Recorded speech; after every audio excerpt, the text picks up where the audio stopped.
Beban masyarakat di tahun ini semakin berat.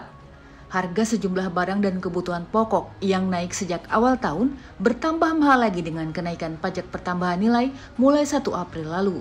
Menteri Keuangan Sri Mulyani mengatakan, kenaikan PPN ini bukan untuk menyusahkan rakyat, tapi untuk membentuk rezim pajak yang adil dan kuat.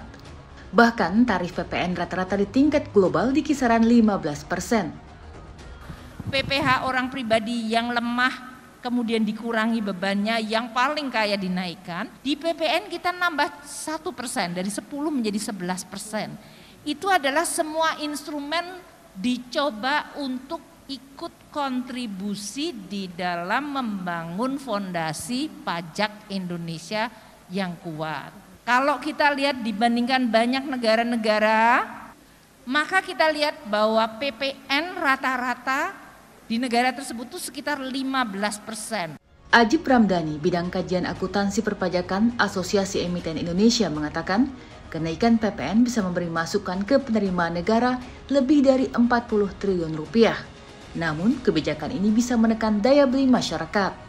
Kalau kita melihat data dari tahun 2021, di mana penerimaan PPN kita sebesar 551 triliun, tentunya kebijakan kenaikan tarif PPN ini akan memberikan kontribusi positif terhadap penerimaan negara tambahan sekitar 41 triliun. Tetapi problemnya adalah di sisi lain, PPN fungsinya adalah dan secara prinsip pajak yang dikenakan kepada pembeli akhir, artinya kepada masyarakat luas. Hal ini tentunya memberikan tekanan terhadap daya beli masyarakat. Hal kedua yang perlu dicermati adalah bagaimana kenaikan PPN ini akan memberikan dan mendongkrak potensi inflasi. Penerimaan pajak tahun ini ditargetkan sebesar 1.265 triliun rupiah, lebih rendah dari realisasi penerimaan pajak tahun lalu. Namun, alokasi belanja pemerintah dibebani dengan pembayaran bunga utang yang mencapai 405 triliun rupiah atau sekitar 20% dari APBN. Lalu, mampukah ekonomi pulih?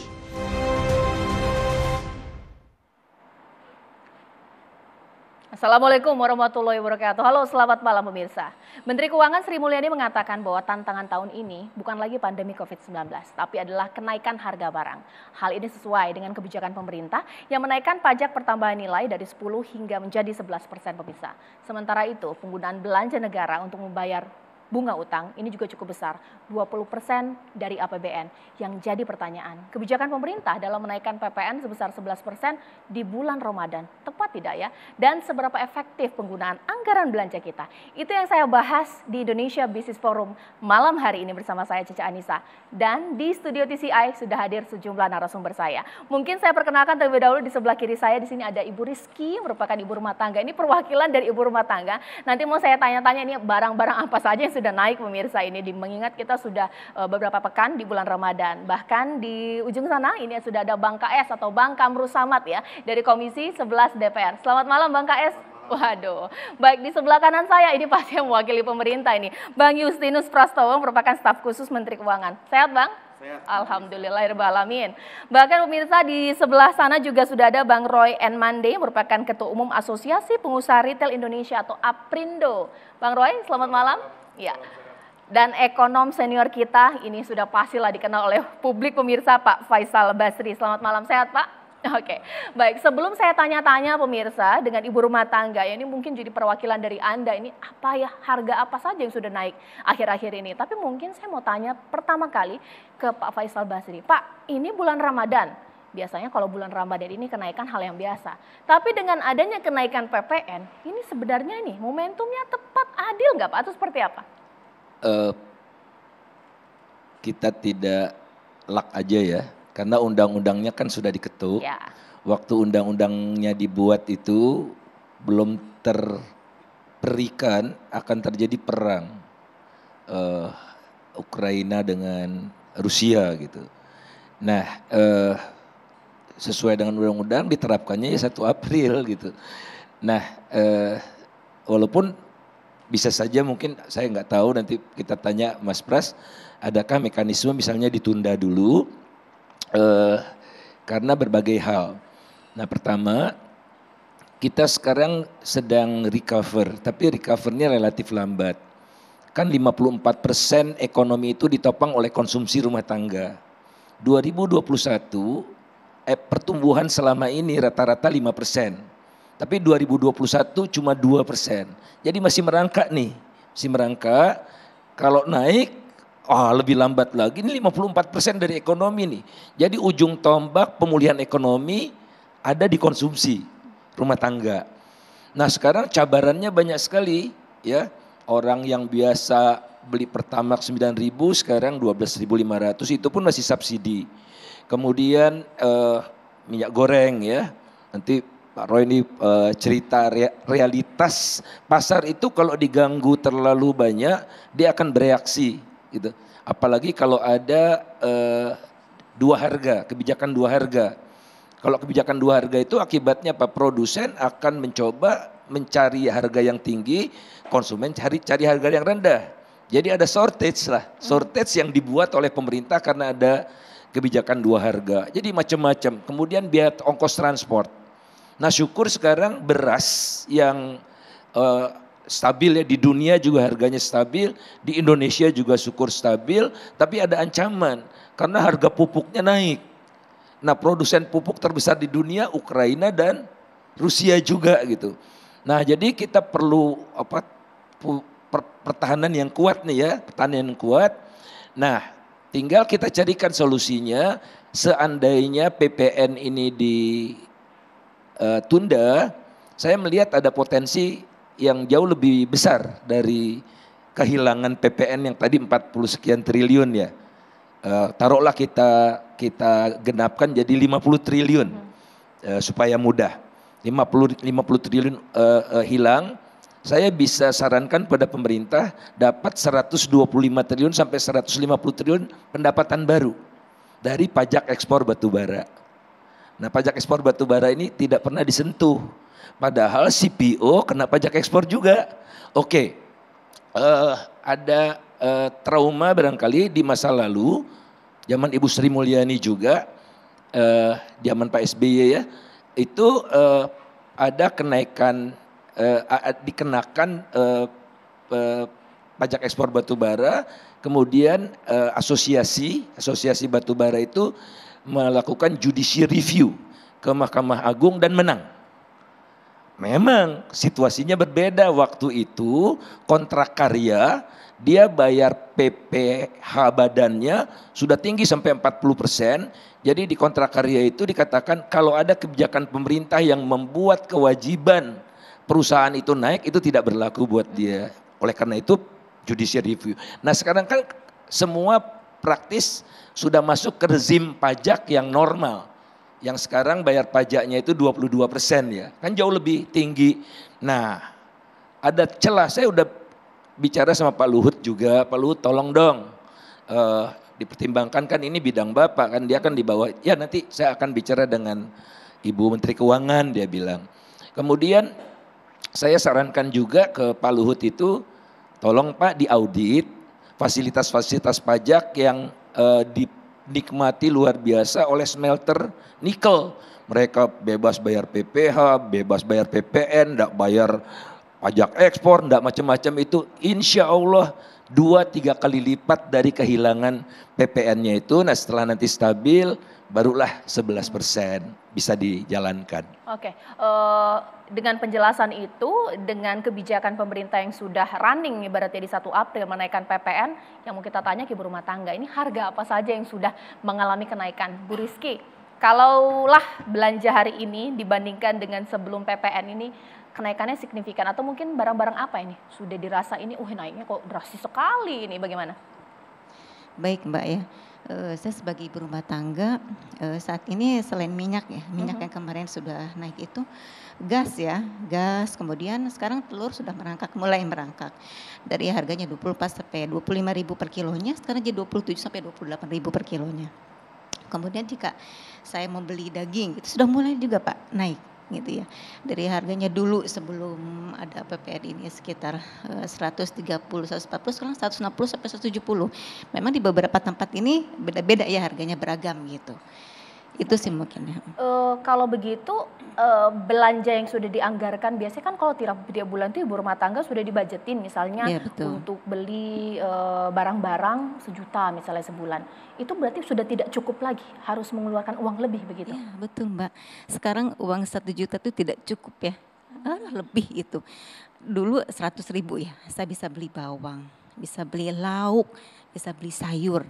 Sekarang aduh nggak cukup itu. Untuk bawang aja 50.000 sudah habis. Kalau begitu belanjanya dinaikin atau minta sama suami lebih banyak dong ngelihat harga-harga ini naik, atau ya sudah saya belanjanya secukupnya saja atau mungkin jangan-jangan kurang nih. Sebetulnya kalau dilihat dari sekarang ya, perekonomian sekarang, semuanya serba kurang Mbak. Dengan misalkan gaji suami katakanlah 1 juta. Sedangkan semua harga-harga naik. Itu tidak cukup. Itu mungkin bisa yang tadinya 1 bulan malah jadi hanya 20 hari gitu. Kan tetap berkurang ya Mbak ya. Sedangkan gimana nutupin kekurangannya? Nah itu jadi saya sebagai rumah tangga mengakalinya kalau sekarang beli lauk apa berarti sayurnya enggak gitu. Atau misalkan saya beli lauk nanti ada buahnya gitu. Jadi apa ya, kan mungkin kalau 100.000 bisa beli lauk, sayur ya, bisa beli buah. Sekarang enggak gitu. Kalau ke supermarket nih, barang-barang retail di supermarket udah berasa nggak sih ada kenaikan? Kadang suka kenaikan 1.000, 2.000 atau mungkin lebih dari itu. Betul, ada. Sabun Nah, begitu. itu salah satunya sabun ya Mbak ya. Terus kemudian kalau saya pergi ke supermarketnya besar, misalkan saya lihat ada sepatu anak nih gitu ya. Itu pas saya hasilnya itu setelah bayar itu ada PPN-nya itu yang jadi lebih besar nih gitu. Itu buat saya besar ya Mbak, meskipun naikkan hanya 1% ya. Tapi buat kami sangat terasa sekali. Gitu. Terakhir belanja di supermarket, baik kecil, minimarket ataupun juga besar, ini alami kenaikan sampai berapa sih rentangnya? Besar sekali nggak ya?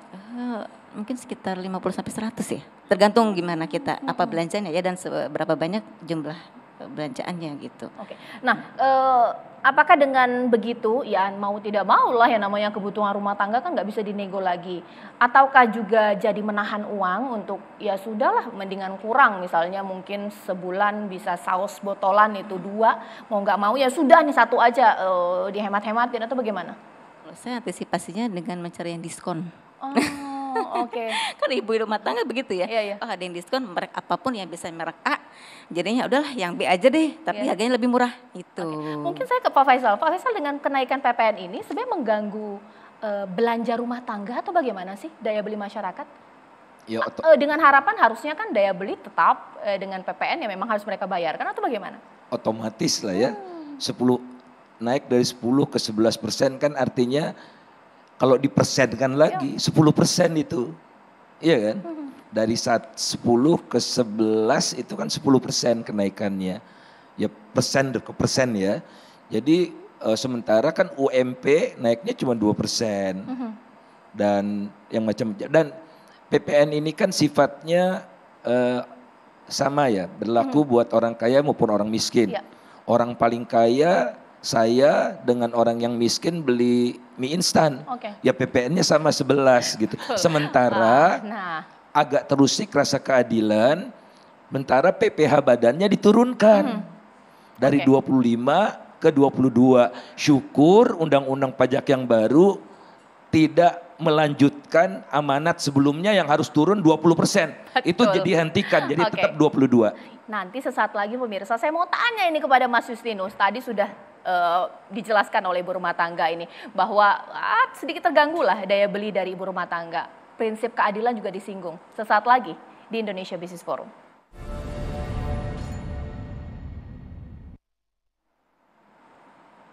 Ya, sebelum saya ke Mas Justinus untuk bertanya mengenai ini bagaimana dengan daya beli masyarakat yang turun dengan kenaikan PPN, kita lihat terlebih dahulu ini suara-suara pengusaha yang sebenarnya ingin bahwa PPN ini ditunda kenaikannya. Kita simak informasi berikut ini. Nah, ini kalau saya hadirkan kepada Anda, ini capturan-capturan dari pemberitaan di online atau media online, pemirsa. Ini keinginan untuk PPN 11% ini diundur, mengingat memang momentumnya dirasa kurang tepat, pemirsa. Bahkan pengusaha mal ini minta tarif PPN ini ditunda lah naik menjadi 11% karena begitu berdampak. Bahkan ini ada juga headline bahwa pengusaha minta tunda tarif PPN di awal April 2022. Ya, tapi bagaimana ya, terjadi juga pemirsa. Oke lah, karena ini memang sudah terjadi dan bahkan kita sudah mendengar dari ibu rumah tangga yang merasakan betul dampaknya dengan harga-harga yang naik. Nah mungkin saya tanyakan kepada Mas Justinus, bagaimana ketika bahwa iya pemerintah punya keinginan bahwa menaikkan PPN ada goals yang ingin dicapai. Tapi dari ibu rumah tangga merasa itu mengeluh ini ada dampaknya. Pak Faisal Basri juga mengatakan ini keadilannya seperti apa, bagaimana? Baik, terima kasih Mbak Anissa. Pertama tentu pemerintah berempati ya. Ini situasi yang tidak mudah. Domestik, global, kita menghadapi tantangan yang tidak mudah dan kita bersyukur kita dapat terus berkolaborasi, bergotong royong. Nah terkait PPN, kami dapat menyampaikan memang ini amanat undang-undang. Undang-Undang 7 2021 yang kami rumuskan bersama dengan DPR, didukung dengan luar biasa, mendengarkan masukan para pelaku usaha dan tujuannya baik. Betul tadi Bang Faisal. Tidak pernah terpikirkan akan ada perang, lalu harga-harga melonjak.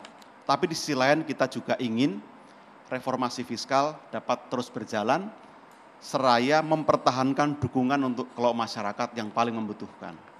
Ini yang menjadi pemikiran pemerintah. Maka kemarin kita memutuskan, karena kalau kita tunda, pertama kita harus mengeluarkan Perpu.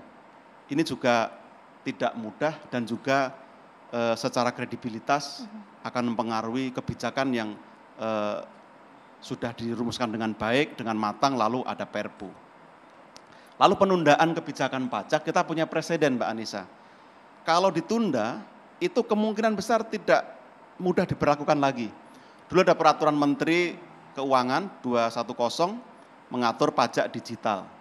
Begitu dinyatakan ditunda, sulit sampai saat ini kita menerapkan lagi. Maka kita berpikir, kita lanjut saja dengan skenario moderat, dengan memperkuat atau menebalkan bantuan sosial untuk masyarakat. Jadi PPN ini nanti Pak Roy bisa mengelaborasi juga, kemarin sudah keluar 14 peraturan Menteri Keuangan. Betul ada penyesuaian dari 10 ke 11%. Tetapi untuk barang kebutuhan pokok, jasa kesehatan, jasa pendidikan, tetap tidak dikenai PPN, itu yang basic.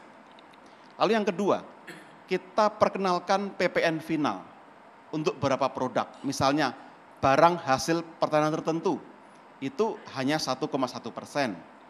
Lalu terkait dengan mobil bekas, penyerahan, kemarin juga keluar aturannya 1,1%. Ya. Jadi tidak 11%, tapi 1,1%. Okay. Dan beberapa penyerahan lain, termasuk membangun sendiri, itu juga 2,2%. Ini artinya apa? Untuk memperkuat dukungan pada masyarakat. Selain itu, dalam formulasi undang-undang HPP ini, UMKM, Mbak Anissa, itu diberi penghasilan tidak kena pajak. Dulu tidak ada, sekarang dikasih 500 juta setahun. UMKM yang omsetnya belum melebihi 500 juta setahun, tidak membayar pajak. Okay. Ini dulu tidak ada. Pegawai atau karyawan yang kena tarif pajak 5% itu, kalau dulunya sampai 50 juta, sekarang sampai 60 juta. Artinya take home pay dia akan meningkat. Lalu pemerintah memutuskan penebalan bansos untuk menjaga daya beli masyarakat menengah bawah. Ditambah 300.000 untuk 3 bulan yang dibayarkan di bulan April. Lalu ada BLT nelayan, ada dukungan juga untuk warung dan sebagainya, termasuk untuk karyawan. Yang gajinya tidak melebihi 3,5 juta per bulan, itu mendapat BLT 1 juta. Ini juga dukungan yang konkret untuk menjaga. Tentu kita berharap di tengah kenaikan harga-harga bisa kita manage dengan baik. Pemerintah tidak pertama-tama ingin mengambil penerimaannya. Tapi lagi-lagi kita ingin perbaiki sistem perpajakan kita. Maka tadi semua fasilitas yang ada dipertahankan. Tidak ada yang diubah. Jadi semua tidak terganggu. Yang dikonsumsi masyarakat bawah, menengah bawah itu dibebaskan. Sedangkan beberapa sektor diberi fasilitas PPN final yang tarifnya hanya 1,1 sampai dengan 2,2%. Oke, dari pengusaha mungkin Bang Roy, kalau sebelumnya diputus bahwa ada kenaikan PPN, pengusaha inginnya ditunda, ya tapi terjadi lagi, terjadi sudah gitu ya. Dengan apa yang dikatakan Bang Justinus bahwa ada PPN final, ada memang yang tidak kena kenaikan PPN, sebenarnya bisakah mengatakan bahwa oke, dengan kondisi seperti ini pengusaha setuju, atau jangan-jangan masih ada mengganjal dari pengusaha atau bagaimana? Ya, terima kasih Pak Anissa. Ya, kalau kami pelaku usaha kan sederhana melihatnya. Kalau masih bisa dagang, masih bisa usaha besok itu udah bagus. Jadi kita memang usaha ini harus berkelanjutan dan konsisten. Nah, jadi kaitan dengan PPN, kami memang pada prinsipnya kami mendukung, apalagi ini sudah ditetapkan oleh wakil rakyat, sudah diratifikasi, sudah ditandatangani pemerintah dan sudah dijalankan. Tapi kami memberi catatan. Nah, catatan ini sebagai bagian kalau tadi Pak Justinus katakan bahwa pemerintah sekarang semangatnya reformasi perpajakan. Apa artinya reformasi? Berarti ada pembaharuan. Bukan mundur tapi harus maju. Nah, reformasi perpajakan apa yang kami lihat atau beri catatan? Yang pertama adalah kalau kami di sektor hilir atau sektor yang langsung berhubungan dengan transaksi masyarakat untuk mengkontribusi konsumsi rumah tangga tadi Pak Faisal katakan, kita 55% itu adalah konsumsi rumah tangga, pembentuk PDB kita. Yang pertama kita memberi catatan adalah memang bahwa betul dan perlu dipastikan yang kebutuhan pokok itu, bahwa tidak terkena PPN. Karena dalam undang-undang yang sebelumnya, yang diperbarui dengan Undang-Undang Nomor 7 HPP 2021, sekarang menjadi objek pajak. Nah, sebelumnya dikecualikan, sekarang objek pajak, tapi belum dikenakan PPN, tidak dikenakan PPN, tapi sudah menjadi objek pajak dalam Undang-Undang HPP. Kemudian PMK yang 14 Juklak dan Juknis yang kemarin sudah dikeluarkan belum mendefinisikan itu secara detail. Misalnya minyak goreng, itu masih ada PPN. Padahal itu sudah masuk kebutuhan pokok dan sekaligus saja direformasi lah perpajakannya. Seperti itu. Gula konsumsi di flyer memang betul tidak, tapi pada prakteknya masih. Nah, jadi ini yang berkaitan dengan kebutuhan pokok rakyat, karena kalau kami bagi Peritel melihatnya ini adalah traffic puller untuk masyarakat berbelanja.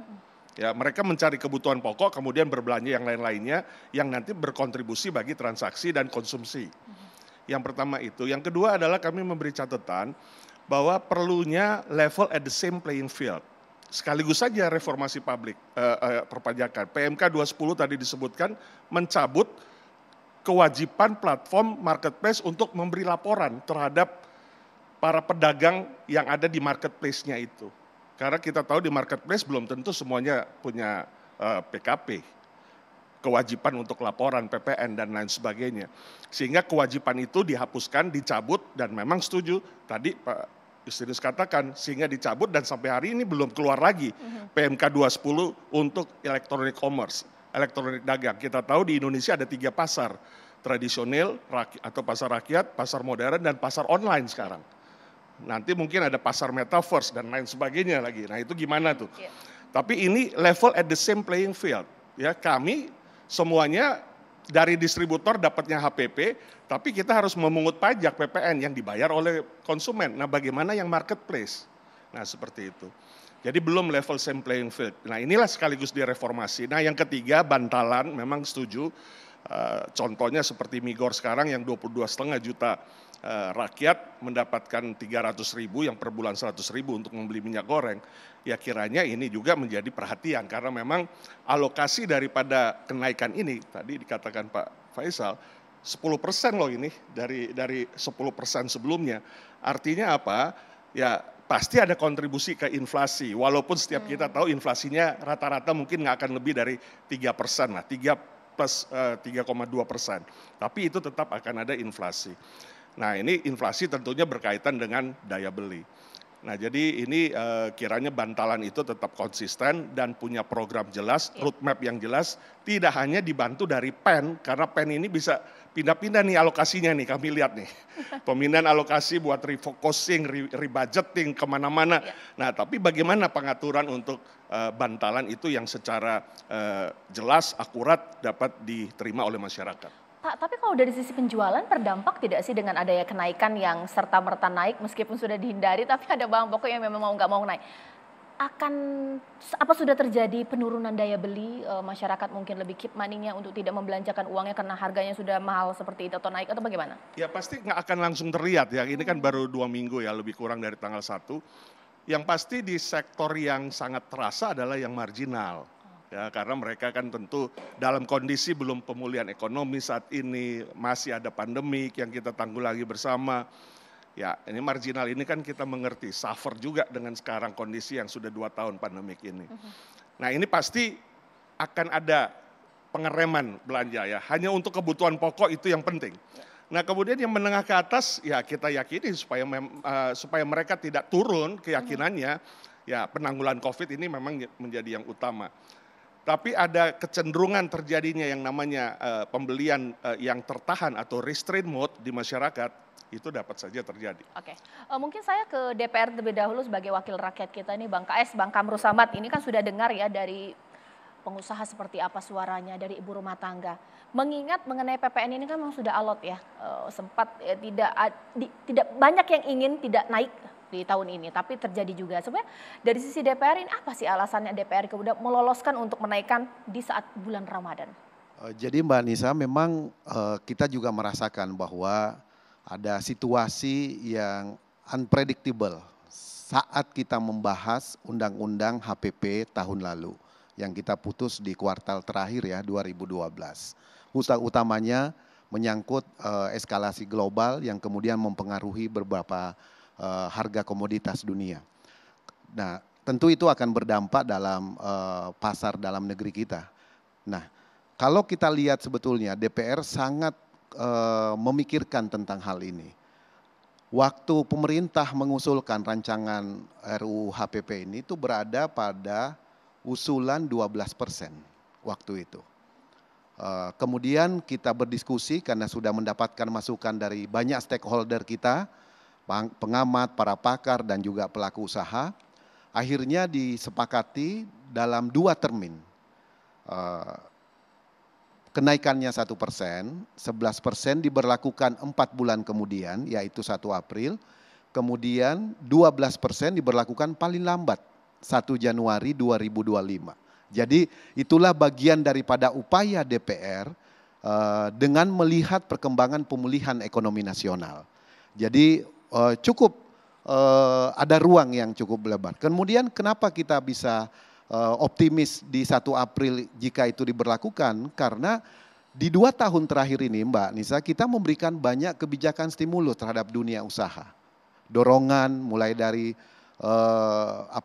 penjaminan untuk korporasi, untuk UMKM melalui beberapa PMK yang diterbitkan, dan juga relaksasi restru terhadap dunia usaha melalui industri keuangan dan perbankan kita, sehingga kita optimis setelah kita mendorong kebijakan terhadap dunia usaha, ini 2022 bisa lebih baik yang Bang Faisal sebut tadi 2, sekian, harapan kita bisa mencapai 4,8 atau bahkan optimisnya 5,2 tahun ini.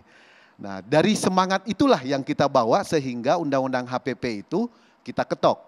Nah, di dalam pasal 7 itu tadi poin itu dijelaskan. Tetapi kita memberikan bantalan sebetulnya di ayat 1, di ayat 3 di pasal 7 Pak Yus bisa dicek lagi nanti, bahwa pemerintah boleh menaikkan atau menurunkan dengan batas minimal 5%, kemudian batas maksimal 20%. Kemudian di ayat 4-nya dijelaskan penurunannya boleh melalui mekanisme peraturan pemerintah yang kemudian dikonsultasikan dengan DPR. Jadi tidak harus perpu sebetulnya. Nah, tapi kami optimis karena angka-angka di kuartal pertama yang disampaikan baik Bank Indonesia, Menteri Keuangan, OJK di Komisi 11 itu, kita optimis bahwa kita on the right track. Karena itu semangat kita untuk membangun fundamental sistem perpajakan nasional kita sebaiknya kita teruskan. Dan saya melihat kebijakan pemerintah memberikan bantalan, ya mungkin perlu ada perluasan dari 22 juta penerima BLT Migor, mungkin bisa perluasan sampai 40 juta misalnya, karena kalau lihat refocusing, realokasi juga masih ada space seharusnya, kalau itu memang diperlukan. Nah, yang terpenting bagi kita ke depan sebetulnya adalah bagaimana kita bisa menjaga daya beli ini dengan mempercepat realisasi APBN di beberapa sektor. Itu yang penyerapan APBN yang harus kita, dan termasuk TKDD yang nilainya 700 triliun lebih setiap tahun digelontorkan ke daerah yang rata-rata berada di kuartal ketiga. Bahkan ada keempat baru dibelanjakan. Nah, ini harus didorong terus. Karena itu tahun lalu kita juga mengesahkan undang-undang HKPD. Supaya bagian daripada upaya kita supaya perimbangan keuangan pusat dan daerah betul-betul bisa lebih akseleratif, adaptif, sekaligus bisa lebih akuntabel. Dan dengan harapan para kepala daerah di daerah membelanjakan APBD-nya itu paling tidak di kuartal kedua ini. Dan itu bisa kemudian meningkatkan daya beli masyarakat, utamanya sektor-sektor real. Dan PPN untuk sembako, pendidikan, sosial, kemudian kesehatan itu tidak dikenakan sekarang ini. Jadi itu yang kita harus jaga juga. DPR akan terus mengawasi jangan sampai masyarakat terdampak akibat ulah oknum-oknum pelaku usaha kita di lapangan. Begitu Mbak Caca. Berbicara mengenai kenaikan tarif PPN atau kenaikan pajak, ini pasti tidak melulu kita berbicara mengenai reformasi perpajakan. Karena nanti sesaat lagi saya mau tanya kepada Mas Justinus, ini ada beberapa pihak yang juga beranggapan bahwa ini merupakan salah satu langkah pemerintah untuk mengatasi utang yang terus naik. Nah, apakah mungkin ibu rumah tangga atau masyarakat setuju dengan kebijakan seperti ini? Sesaat lagi di Indonesia Business Forum.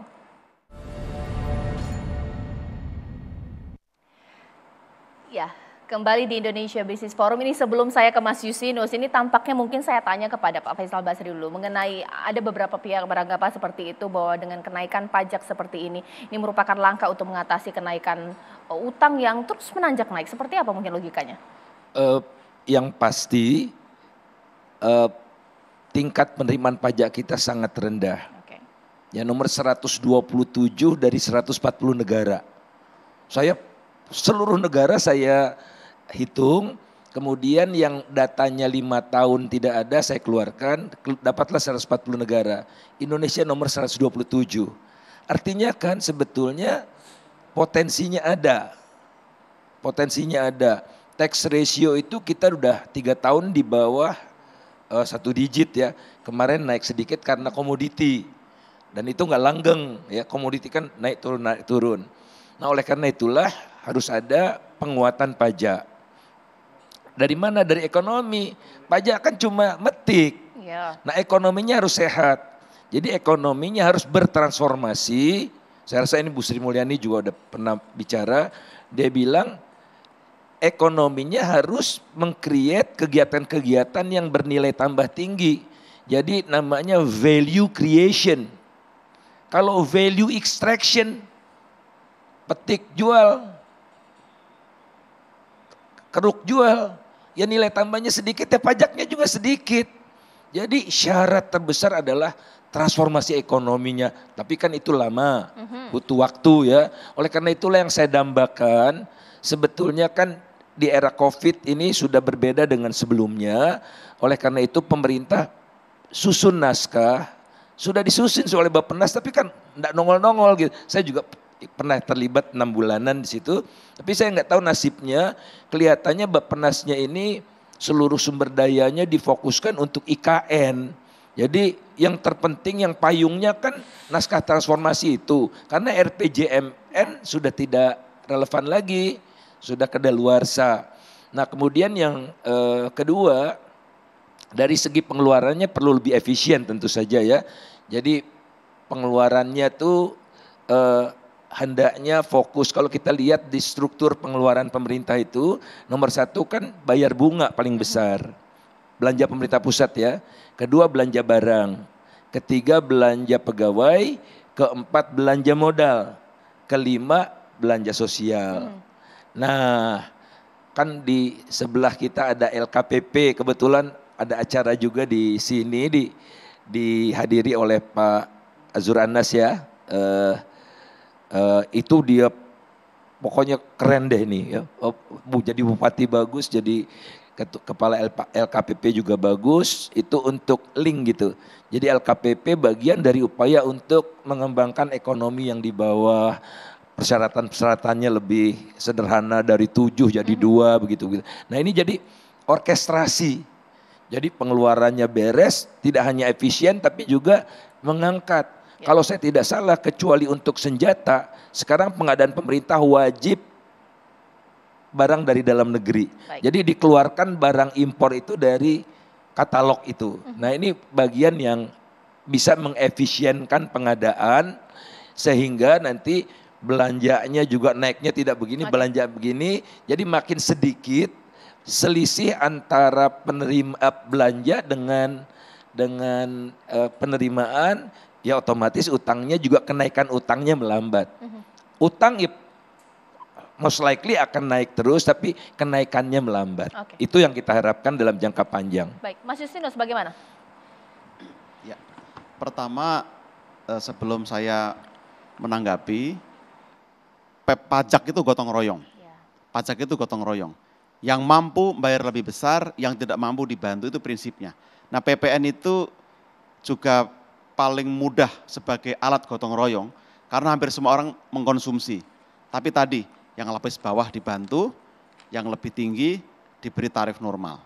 Lalu yang kedua juga saya ingin jelaskan, 14 peraturan menteri yang baru terbit itu bukan aturan baru, tapi hanya menyesuaikan tarif karena ada perubahan di undang-undang. Jadi keliru kalau membangun rumah sendiri, jual mobil bekas, seolah-olah baru sekarang dikenai pajak. Itu sudah lama, dari tahun 95, dari tahun 2000. Jadi sekarang dipermudah administrasi. Nah tadi saya sepakat dengan Bang Faisal. Kita harus melakukan reform, transformasi. Pajak itu memetik hasil kok. Sekarang kita proses memperkuat akar, disiangi, dipupuk supaya tanamannya tumbuh kuat sehingga menghasilkan buah yang kita petik buahnya. Maka kemarin utang kita meningkat signifikan dalam konteks pandemi. Sehingga kita harus menambah untuk bantalan kebijakan sosial kita. Termasuk stimulus ekonomi, jagain supaya pohonnya tidak ambruk, supaya akarnya tetap bisa kuat.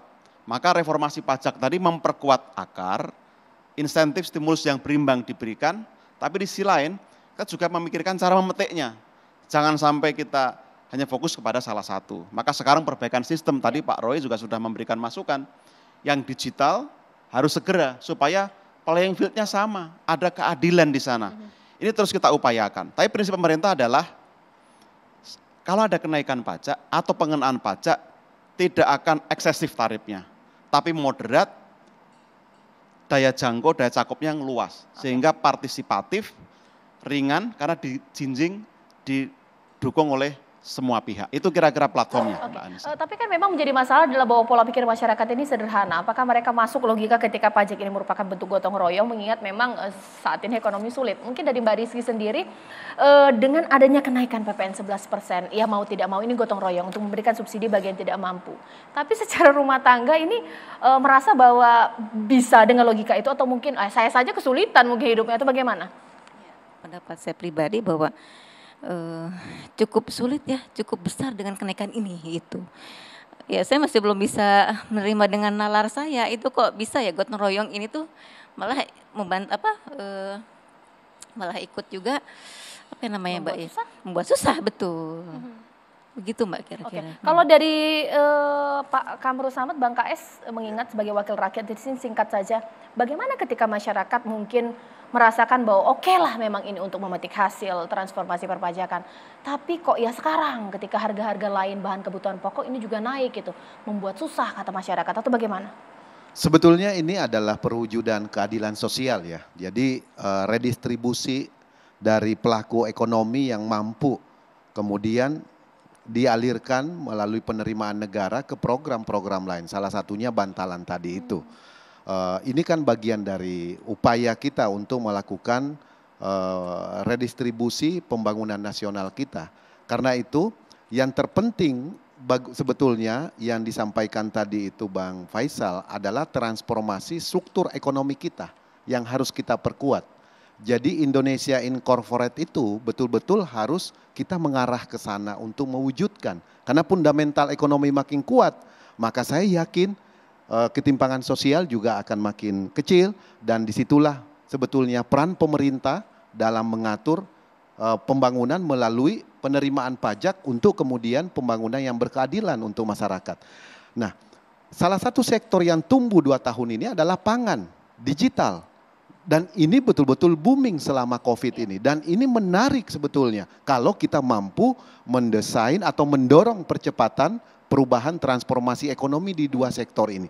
Termasuk masukan dari Bang Roy soal penerimaan perpajakan di sektor digital.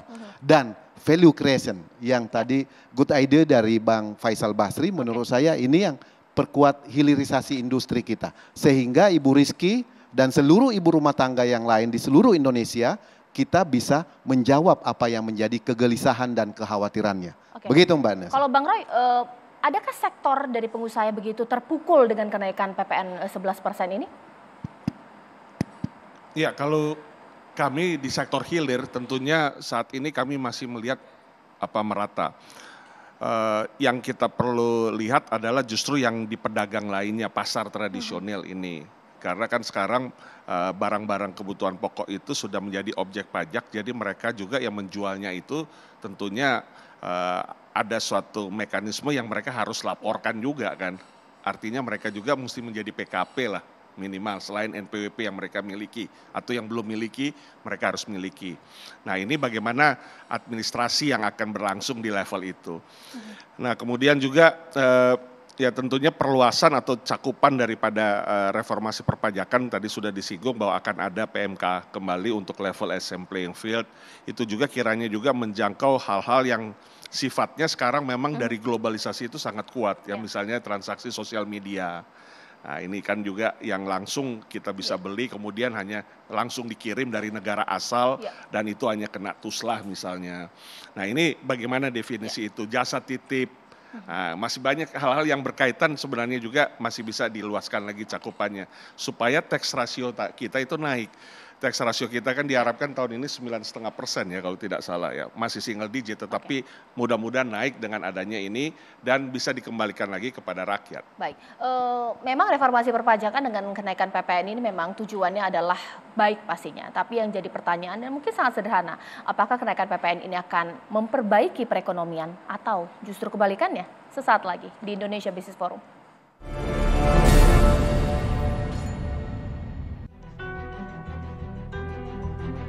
Ya, dengan kenaikan 1% ini ya tentu sangat mempengaruhi ya. Artinya walaupun kalau kita berbicara item per item mungkin itu tidak begitu terasa karena cuma 1%. Tetapi kalau kita lihat dari secara global ya akumulasinya ini akan mempengaruhi perekonomian masyarakat gitu ya. Kalau untuk kepribadian pribadi saya sendiri sih untuk kenaikan 1% PPN belum begitu kerasa ya untuk pengeluarannya. Tapi lebih ke mungkin kenaikan harga minyak goreng, BBM itu lebih kerasa, jauh lebih kerasa. Sebenarnya sih wajar ya, karena kan pajak juga memang untuk balik lagi ke masyarakat, Mas. Cuma masalahnya saya minta ini aja sih, pemerintah itu kadang transparansinya ini penggunaannya kemana gitu kan. Segala sesuatu yang naik pasti memberatkan ya Mas ya, walaupun mungkin secara langsung belum terlalu berimpact ya. Ya mestinya kalau pemerintah ya cari alternatif lain lah, jangan naikin pajak gitu kan. Pasti mau apapun alasannya ya pasti membebani masyarakat lah. Ya, kembali di Indonesia Business Forum. Mungkin sekarang saya ke Mas Justinus, karena ada pertanyaan dari rekan sejawat saya bahwa bingung untuk kelas menengah ke atas. Kalau misalnya dia naik ke atas, nggak bisa nanjak kelas menengah atasnya. Tapi ketika ke bawah, dia juga nggak diterima karena dikategorikan masih mampu. Jadi nggak dapat BLT, tapi alami kenaikan, susah lah hidupnya. Intinya seperti itu. Ya, terima kasih. Tapi saya ingin berterima kasih dulu, Mbak Anissa. Tadi masukan dari Bang Faisal Basri sangat bagus, dari Pak Roy. Tadi analisis Pak Kamrul Samad, tinggal kita follow up nanti Pak ya, kita FGD-kan supaya jadi kebijakan. Nah, mengomentari ini betul sekali, sedang didiskusikan, karena kalau yang di desil 1-4 sudah terus mendapat bantuan sosial dan cukup kuat, yang di atas relatif tidak terpengaruh, yang di tengah ini, desil 5, desil 6 ini yang perlu dukungan. Nah sekarang sedang coba diformulasikan bantalan kebijakan yang sesuai dengan kebutuhan para pekerja di level menengah itu apa. Ini sedang kita formulasikan, tadi Pak Roy mengatakan dari dana PEN yang bisa digeser-geser secara fleksibel itu kita coba realokasikan. Mudah-mudahan dalam waktu segera kita lihat ini bagaimana pengaruh kenaikan harga di bulan puasa ini, lalu nanti setelah lebaran seperti apa, sambil kita formulasikan, mudah-mudahan segera bisa dirasakan, tapi pada prinsipnya pemerintah ingin terus bersama rakyat untuk menjaga daya beli dan kita juga tumbuh bersama-sama Mbak Nisa. Kalau Ibu Rizky sepakat kalau begitu, oke lah kenaikan ada, tapi ada bantalan untuk kelas menengah seperti apa? Ya, kalau untuk bantalan sendiri ya Pak, ya itu berapa kali Pak? Dalam diberikan BLT-nya masih direncanakan. Oh, gitu. masih Kalau Ibu sekarang masuk PKH yang 20 juta, sudah rutin itu mendapatkan Bu, setiap bulan. Kalau belum? Bulan selama berapa kalau lama? Kalau belum, terus menerus diberikan itu rutin, permanen. Nah kalau belum, Ibu kalau memenuhi syarat mendaftarkan diri ke dinas sosial supaya dimasukkan sebagai penerima PKH itu. Oke. Baik Pak. Dengan penjelasan seperti ini mungkin ke Pak Faisal Basri supaya kita membangun optimisme yang sama. Jikalau memang kita optimis atau jangan-jangan memang ada masyarakat yang pesimis, ini akan memperbaiki perekonomian tidak dengan kebijakan kenaikan PPN seperti ini? Iya, ini kan semua terkena ya. Kebetulan aja sialnya ini barengan gitu. Harga BBM naik, PPN naik gitu-gitu kan. Nah, ini barangkali pembelajaran buat kita di masa yang akan datang, yakni ada mekanisme stabilisasi.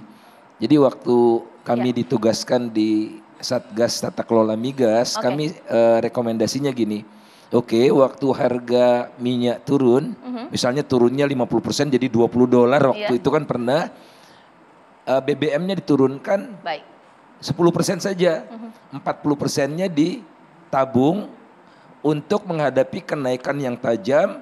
Kalau harga minyak naiknya meroket, gara-gara ada dana itu jadi lebih landai. Jadi dana stabilisasi. Tugas negara adalah mengurangi gonjang-ganjing. Kalau tanpa negara gonjang-ganjingnya beda sekarang sedikit. Nah itu ada mekanisme itu. Dan itu banyak diterapkan di sejumlah negara. Kalau Bang Roy, optimis tidak bahwa perekonomian kita akan membaik atau bagaimana? Iya, singkat saja. Tentu pelaku usaha harus optimis. Kalau nggak optimis bukan pelaku usaha sudah menyerah.